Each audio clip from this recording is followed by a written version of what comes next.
Hello everyone. In this video we'll be solving spiral matrix. So this is a very popular interview problem. In this question what we have to do is we have to print the matrix in spiral order like 1, 2, 3, 6, 9, 8, 7, 4, 5. So let's see how we'll print this matrix.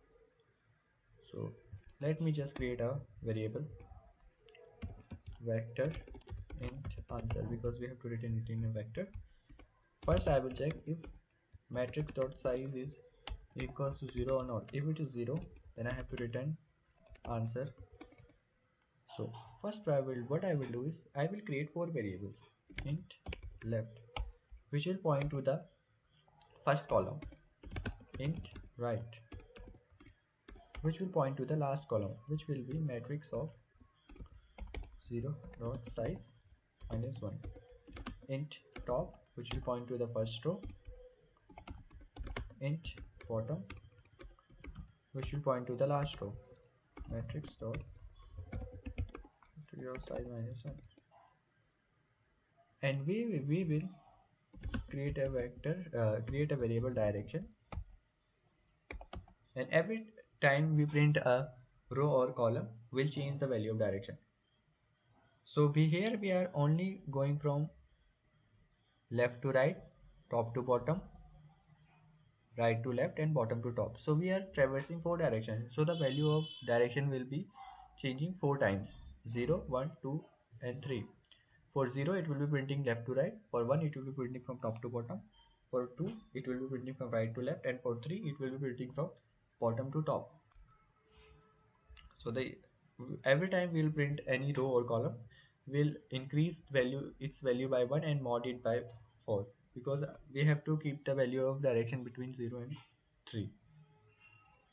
So we have to do this we have to do this whole uh, printing row and column many number of times. So we'll just create a while loop and we'll write the condition later.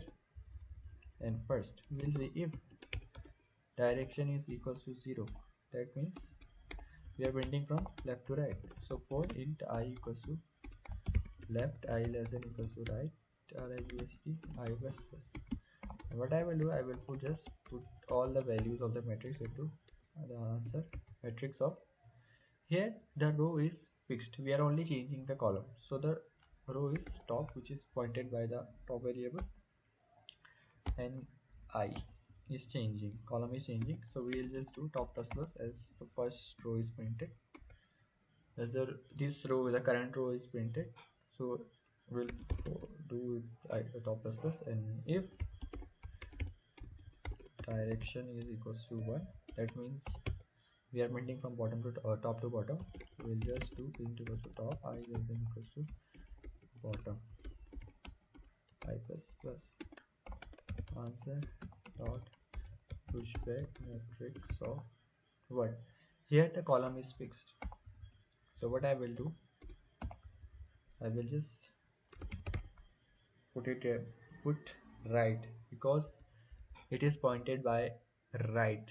The last column is pointed by right, so we'll just do right. We'll put here right, and the row is changing every time, so we'll just put I here, and I will do right minus minus because the current column is printed. Else if direction is equals to 2, for int I equals to right, I is greater than equals to left, I minus minus. We'll do just answer dot pushback matrix of. Here the row is constant, so we'll just write here bottom because it is pointed by bottom. The last down the bottom rows are pointed by the bottom variable, and just put I over here, and I will do bottom minus. And else if direction is equals to 3, what I will do, and I equals to from bottom to I is equals to top, I minus 1, and I will do, I will answer the pushback matrix of. Here the row is here the row is changing, so we'll just put I over here, and the column is pointed by left, and I will do this left plus plus, and every time I will have to change the value of direction equals to direction plus 1 mod sorry mod 4, and I will return a value of answer. The condition will be while left is less than equals to right, and then while top is less than equals to bottom. Let's see if this code is working or not. Let me just submit it. So the time complexity of this solution is big of n square because we are traversing the whole array, and the space complexity is big of 1, except this because we don't consider this answer variable in our space complexity.